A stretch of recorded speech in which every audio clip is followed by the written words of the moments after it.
Why You Can't Sleep Tonight. Part 3, Stress and Insomnia. Hello, I'm Dr. Ninth Tail.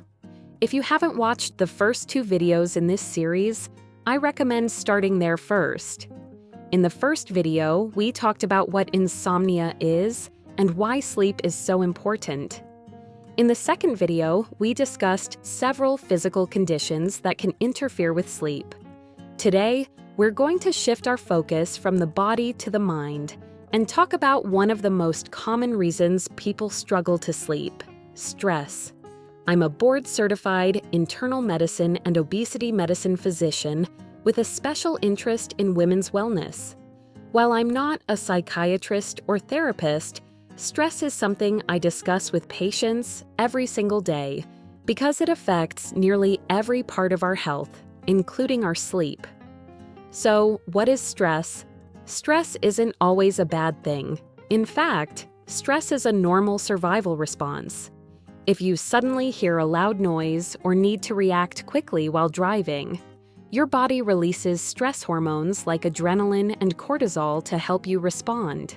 The problem is that our bodies don't always know the difference between a true emergency and the stress of everyday life: work deadlines, financial worries, family responsibilities, health concerns, even scrolling through upsetting news before bed. Your brain may react to all these as though you're facing danger. How stress affects sleep.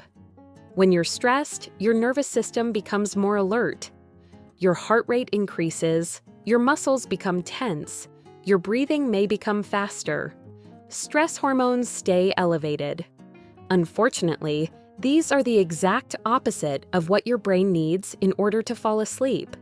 Instead of preparing for rest, your body stays in problem-solving mode. You might notice it takes longer to fall asleep. You wake up several times during the night. You wake up much earlier than you planned. Even after sleeping, you don't feel refreshed. Have you heard of stress sleep cycle?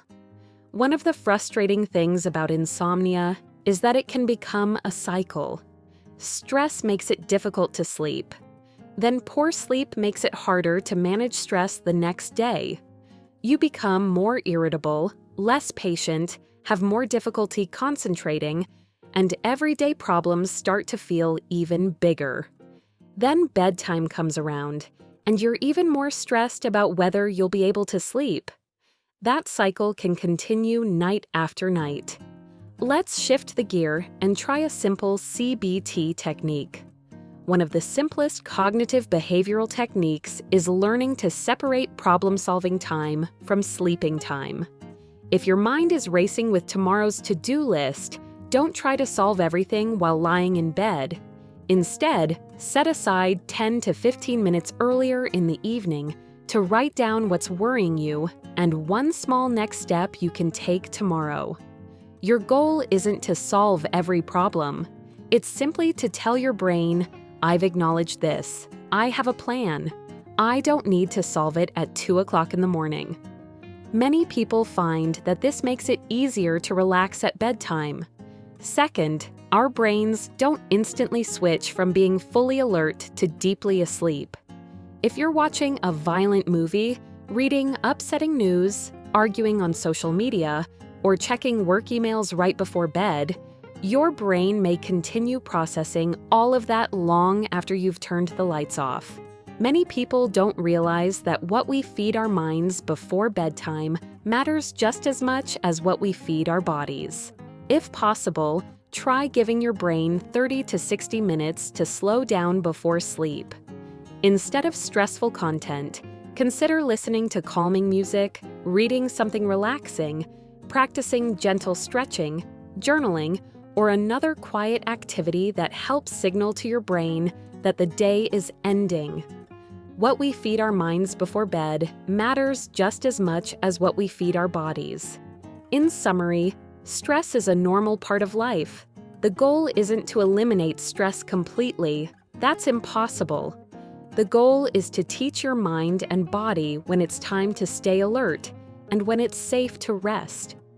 In our next video, we'll talk about anxiety and insomnia. Although stress and anxiety are closely related, they're not the same, and the strategies that help can be different. Until next time, take care of yourself, and I'll see you in the next video.